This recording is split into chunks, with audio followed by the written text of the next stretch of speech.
the question was asked is you're an associate, and what happens when you go in and you have this God idea and the pastor says no?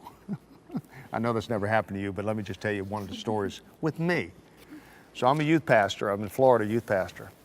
And I'm working on the high school campuses. I'm on the high school campuses, and I'm going out there. So I'm dreaming about what to do. I dream about having a bus that we can park right on the street there by the school.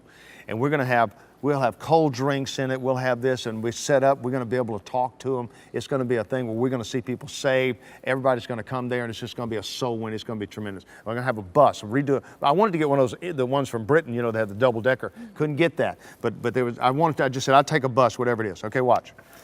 So I go to one of the schools. I'm doing the campus, one of the campus meetings there, and I have one set up there.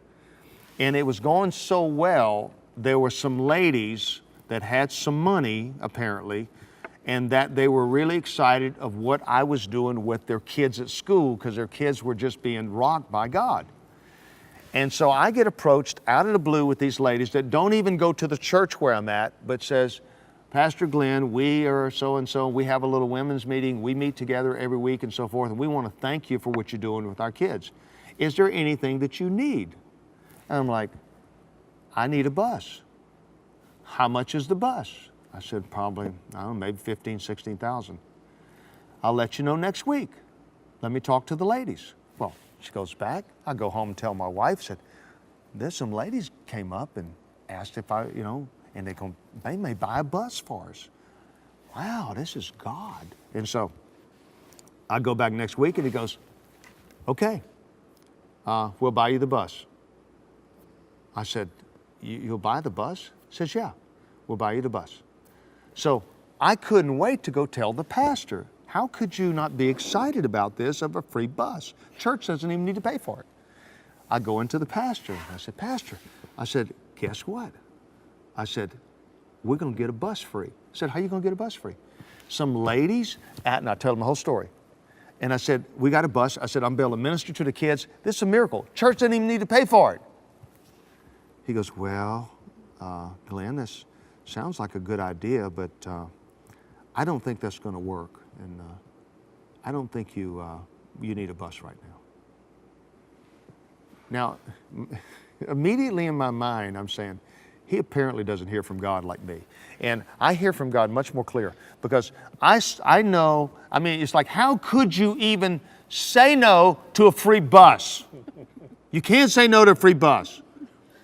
Now watch. So now, watch this. So now he tells me no to something that seems to be an obvious yes.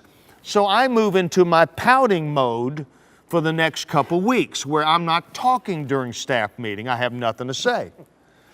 I'm just kind of irritated by this, because I just can't believe that this pastor can't see this is just a gift from God, and he says no. So I go about 2 weeks, kind of not saying anything, kind of distant. I'm distant. After the second week of staff, he calls me in after, and he says, hey, Glenn. He said, you seem like something's bothering you.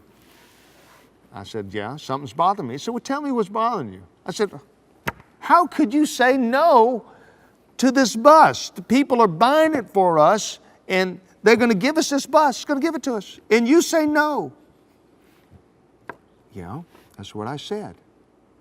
I said, well, it doesn't make sense. I said, it doesn't have to make sense to you. I said no. So he said, you have two things to consider here. Number one is this.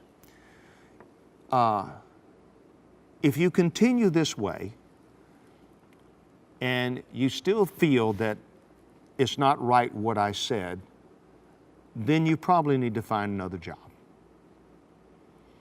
And then I immediately said, I don't need a bus. Keep the bus.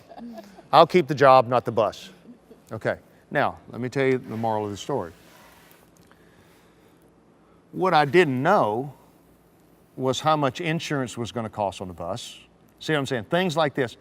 I didn't know about some other stuff that was going on, that as a pastor, associates, listen, as a pastor, you don't know, once you get in this position, all the things that are going on.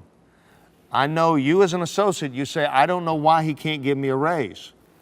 Well, he might have 10 other people that also need a raise too, and you don't know that. See, you don't know the big picture.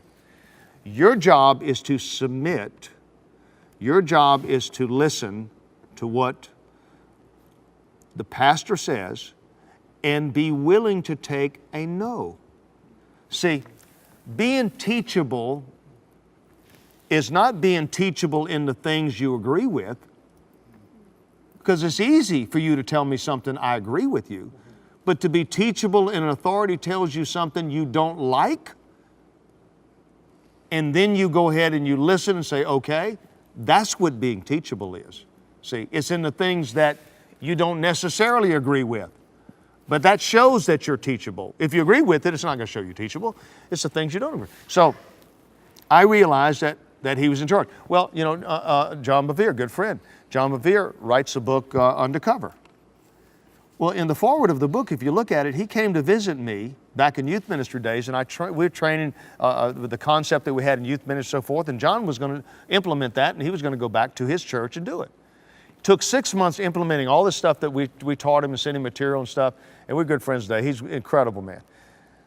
And all of a sudden, 6 months later, he's ready to implement this whole thing and see his thing grow, and all of a sudden the pastor comes in and says, no, I don't think we're going to do that. So he had a decision that is he going to rebel or is he going to be undercover? Is he going to submit? So maybe a key for submission is to be told no, to find out what your attitude is to see if you are submitted. So what would that be called? It's called a test.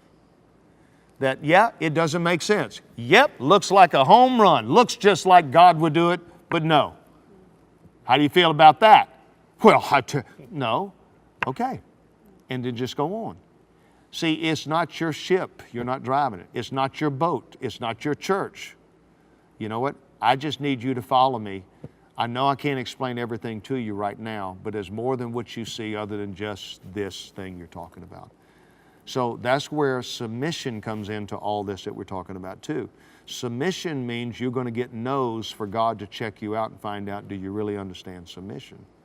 You're going to have to hear no's where it doesn't make any sense, but you will go ahead and say, with a right spirit and a good spirit, I'm with you 100%, that's fine, God's got another way.